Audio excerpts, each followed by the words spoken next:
Pour nous qui faisons partie des 2/3 de l'humanité qui ne manque pas d'eau potable, il est rare de se demander comment elle arrive jusqu'à notre robinet. Ce numéro de Nature Inc. nous emmène dans le désert du Moyen-Orient, dans les Andes ainsi qu'à New York City. Nous verrons que même dans le désert, il n'y aurait aucune pénurie d'eau si elle était gérée en fonction des ressources naturelles. Bienvenue dans Nature Inc., une série sur la valeur économique de la nature.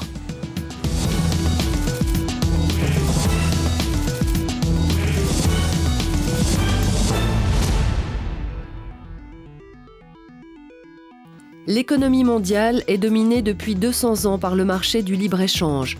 Mais ce marché ne tient pas compte d'un élément vital, la valeur de tout ce que la nature nous offre. En 2003, des scientifiques l'ont évalué à 33 billions de dollars par an. Alors qu'arriverait-il si nous devions payer les services de la nature ?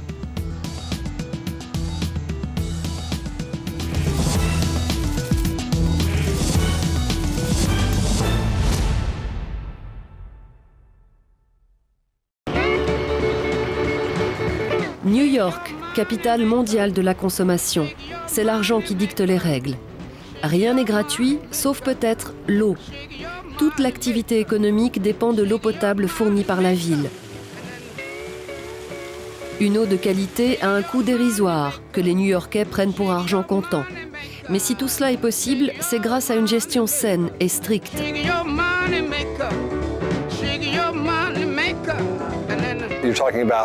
8 à 9 millions de personnes vivent dans cette toute petite zone qui n'a pas de source d'eau assez proche pour alimenter la ville. New York consomme 5 milliards de litres d'eau par jour, 2000 fois le volume d'une piscine olympique. Alex Mattison est directeur de Riverkeeper, l'organisation pour la protection de l'eau de New York. La plupart des New-Yorkais n'ont aucune idée de la provenance de leur eau et ne comprennent pas l'importance de la préserver. 90% de cette eau vient des Catskills, à 200 km au nord de la ville. Sur ces pentes, l'eau s'écoule à travers une cascade de filtres naturels, la forêt, les mousses, la terre et les roches poreuses. Reproduire ce qu'accomplit un tel écosystème coûterait des milliards de dollars. L'eau se purifie naturellement pendant son parcours jusqu'à ce qu'elle atteigne la ville. C'est exceptionnel. Au laboratoire high-tech de la ville, on contrôle en permanence la qualité de l'eau. Nous analysons la qualité de l'eau selon plus de 50 paramètres. Elle est généralement très propre. Grâce à ça, nous avons une dérogation de l'Agence de protection de l'environnement des États-Unis pour ne pas avoir à la filtrer.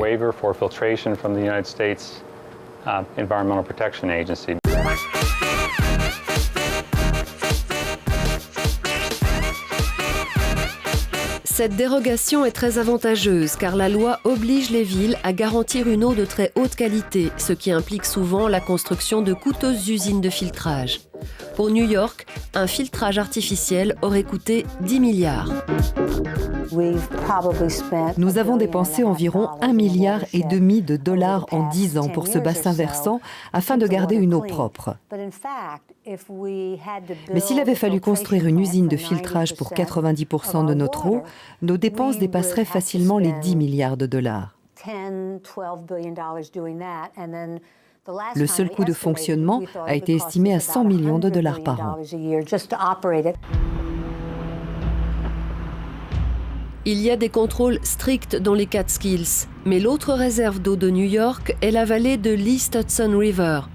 Plus développée et polluée, elle ne correspond pas aux normes. 10% des réserves de New York en proviennent et les autorités estiment qu'il faudrait 3 milliards de dollars pour construire une usine de traitement de l'eau. Très vite, le prix de l'eau à New York va sans aucun doute subir une augmentation à cause de cette usine. Il vaudrait mieux prévenir que guérir. Ce serait bien moins coûteux de ne pas polluer à la base. Le bassin versant des Catskills s'étend sur plus de 3600 km², soit environ 60 fois Manhattan. Il est en majorité constitué de forêts et de champs, mais à la fin des années 70, le développement de l'industrie et des lieux résidentiels a commencé à menacer le bassin. En 1991, l'État de New York a entrepris un ambitieux plan de sauvegarde. Protéger l'eau à sa source serait bien plus facile si le site était inhabité. Mais le bassin versant de New York est un lieu de résidence et d'activité.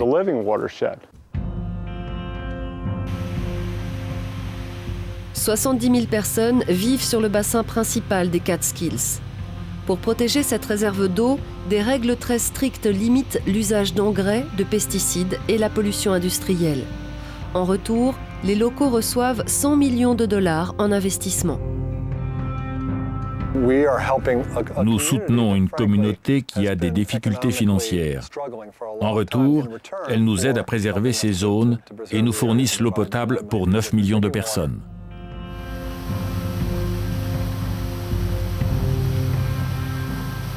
Une nature préservée a ainsi permis aux New-Yorkais d'avoir des factures d'eau dérisoires, alors que New York est une des villes les plus chères au monde. Face à une ville assoiffée, les 100 millions de dollars d'investissement ne représentent qu'une broutille pour les autorités. Ils permettent d'abreuver les New-Yorkais au tarif de 7 cents le litre, 2 fois moins qu'à Atlanta. Mais vraisemblablement, la grande majorité des citadins n'a pas conscience de cette bonne gestion de la nature. Certains pensent que l'eau devrait être gratuite, comme l'air qu'on respire. L'air pollué est gratuit, mais l'air pur demande des aménagements et beaucoup d'investissements. C'est aussi le cas pour l'eau. La garder pure est un travail de longue haleine. New York est la preuve qu'une gestion saine, en adéquation avec les communautés et le milieu naturel, est payante. Mais de précieuses réserves d'eau se trouvent aussi dans des pays moins riches et sans le savoir-faire technologique.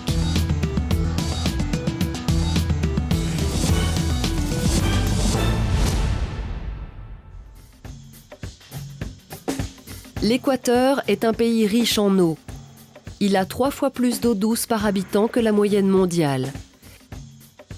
Mais étonnamment, sa capitale, Quito, craint une pénurie d'ici 2025. Pour les experts, les autorités en seraient responsables par leur négligence d'une des plus grandes richesses du pays, le Paramo. Ce bassin versant situé sur les pentes des Andes est considéré comme un des hauts lieux de notre biodiversité. C'est ici que l'eau de l'Amazone est née. C'est la plus haute forêt tropicale de la planète. L'air saturé d'humidité est idéal pour le développement des mousses. Elles s'imbibent de l'eau en suspension dans la brume et la font pénétrer dans le sol. Quand on en prend un peu et qu'on presse, c'est de l'eau qui en sort.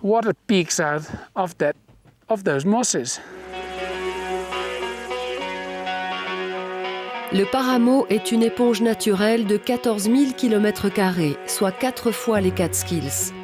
Il absorbe puis délivre gratuitement une grande quantité d'eau pure. C'est la principale source d'eau des 2 millions d'habitants de Quito. Mais l'histoire politique et économique mouvementée de l'Équateur a mené à la négligence de ce bassin versant.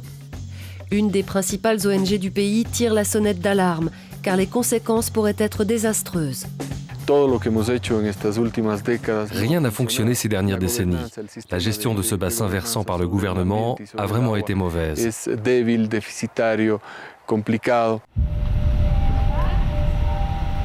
27 000 personnes vivent dans la zone du Paramo et leur agriculture nuit au bassin versant. La pénurie d'eau se profile d'ici 20 ans pour la population de Quito qui s'accroît rapidement. Le gouvernement prévoit donc de remplacer le Paramo par un barrage géant. La population de Quito double tous les quarts de siècle. Donc, d'ici 25 ans, nous devons continuer à mettre sur pied de nombreux projets. Le barrage va dévier 28 rivières qui affluent dans l'Amazone pour alimenter Quito.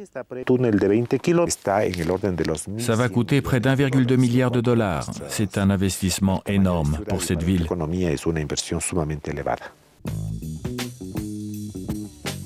Le barrage se heurte au recours des communautés qui craignent le tarissement de l'Amazone. Mais ce barrage coûteux est-il vraiment nécessaire ? Le gouvernement estime que 65% de l'eau de Quito est gaspillée entre fuites et mauvaise gestion. Selon les Nations Unies, Quito est une des villes où la consommation d'eau par habitant est la plus élevée d'Amérique latine. Pour les défenseurs de l'environnement, c'est une évidence. Il faut utiliser l'argent prévu pour le barrage Ríos Orientales pour stopper le gaspillage et protéger le Paramo. Plutôt que d'investir dans le Ríos Orientales, nous pourrions chercher à diminuer notre consommation d'eau. Certains experts pensent que si Quito réduit son gaspillage en eau, l'Équateur peut suivre le modèle des Catskills. Les habitants de la zone du Paramo seraient indemnisés et l'eau de Quito serait moins chère et de meilleure qualité. Felipe Cisneros, expert en ressources hydrauliques, conseille l'équivalent sud-américain de la Banque mondiale.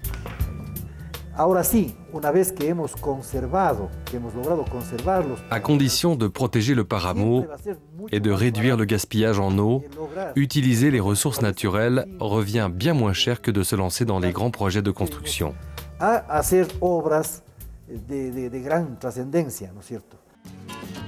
Avec l'aide de l'Union internationale pour la conservation de la nature, le gouvernement négocie la protection du Paramo avec les communautés locales, moyennant finances.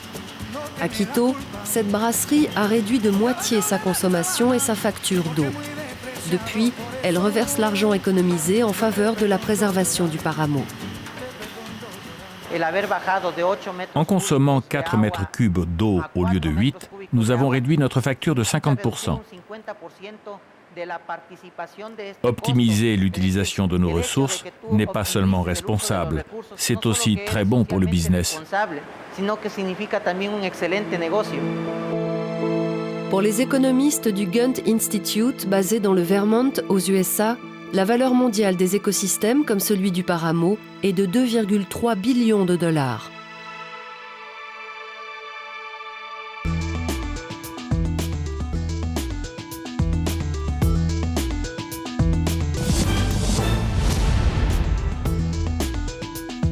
D'après les Nations Unies, 30% de la population mondiale manque d'eau. Au niveau mondial, la Jordanie est le 5e pays le plus pauvre en eau. À Amman, sa capitale, l'eau est rationnée pendant la saison sèche. De mai à octobre, les foyers ne sont alimentés qu'une fois par semaine, parfois tous les 15 jours. Le fleuve Jourdain peut même complètement s'assécher. Les ressources en eau potable suffisent tout juste aux besoins de la ville. Donc au moindre problème dans le processus ou à la source de distribution, c'est la crise. Bien que le désert couvre les 3/4 du territoire, la Jordanie a toujours eu assez d'eau pour sa population. Alors qu'est-ce qui cloche ? Le problème est en partie dû à une forte immigration de réfugiés irakiens et palestiniens qui représentent aujourd'hui 40% de la population.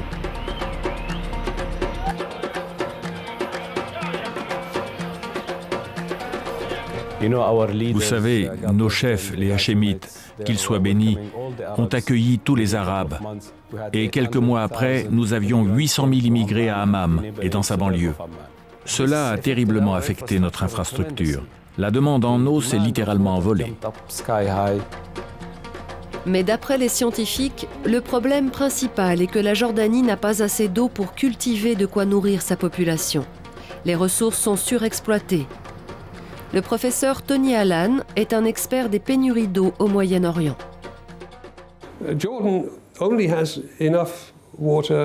La Jordanie a tout juste assez d'eau pour sa consommation et quelques autres tâches domestiques.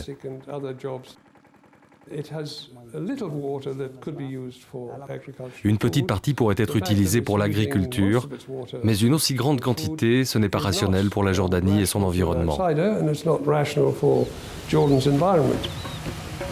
À défaut d'être rationnel, ce système profite à quelques-uns.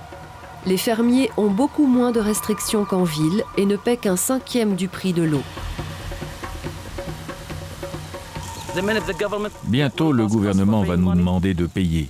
Et nous allons devoir arrêter cette activité parce qu'aujourd'hui, tout ce qui sert à la production augmente. Travailler dans l'agriculture devient de plus en plus difficile.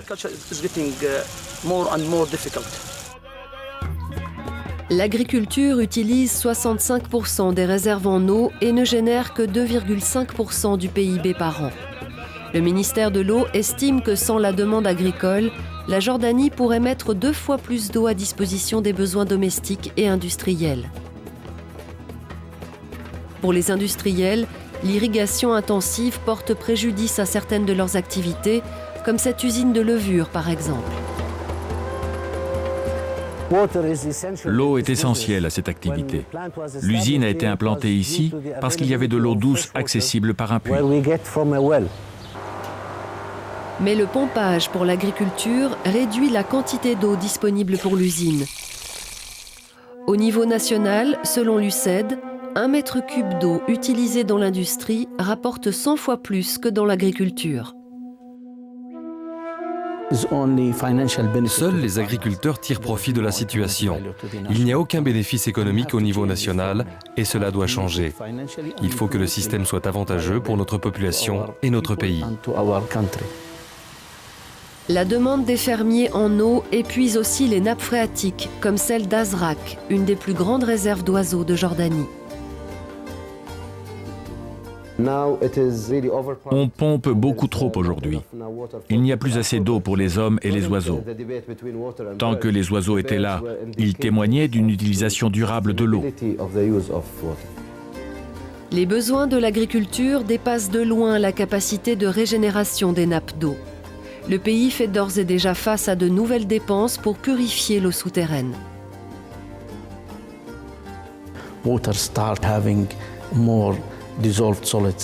Il y a de plus en plus de substances dissoutes dans l'eau souterraine, ce qui la rend impropre à la consommation. Nous devons donc la traiter et cela coûte environ $1,50 par mètre cube. Ce système revient à 100 millions de dollars par an. Un processus que la nature assurerait gratuitement si elle n'était pas surexploitée. Pour certains économistes, irriguer les plaines arides n'est que gaspillage. Ils pensent que tout arrêter permettrait un retour du pays à son état naturel, le désert.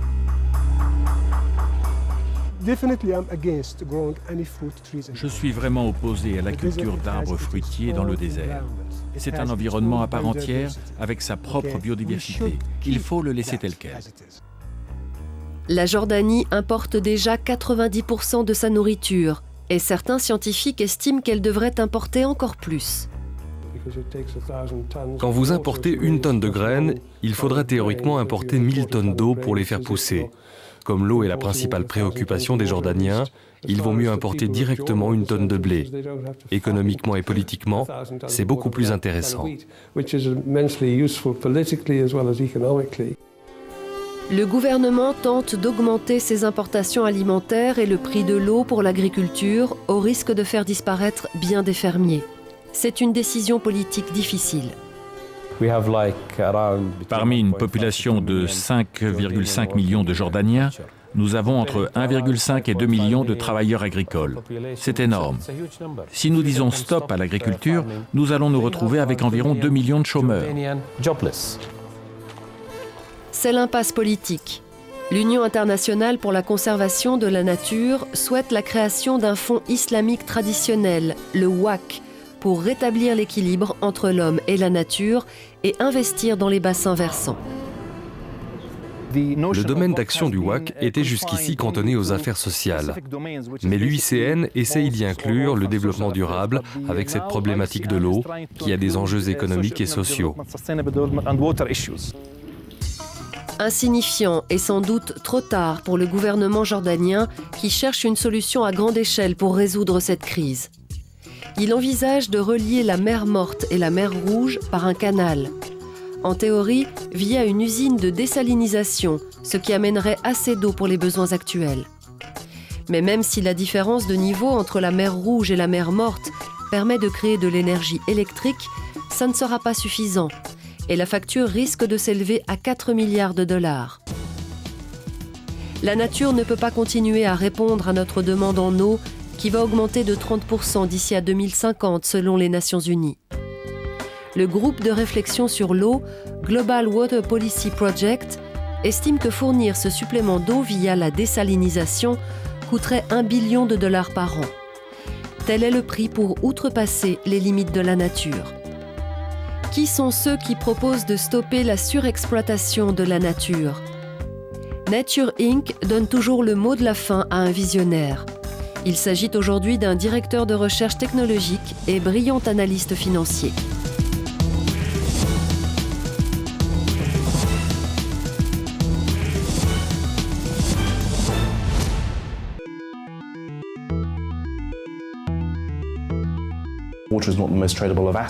L'eau n'est pas ce qu'il y a de plus facile à commercialiser, mais plus elle est rare, plus elle a de chances d'être commercialisée. On peut en quelque sorte évaluer la richesse d'un pays en fonction de ses ressources en eau, au même titre que ses ressources en pétrole, dont le commerce est, lui, bien établi. traded and which is also a reflection of a country's wealth.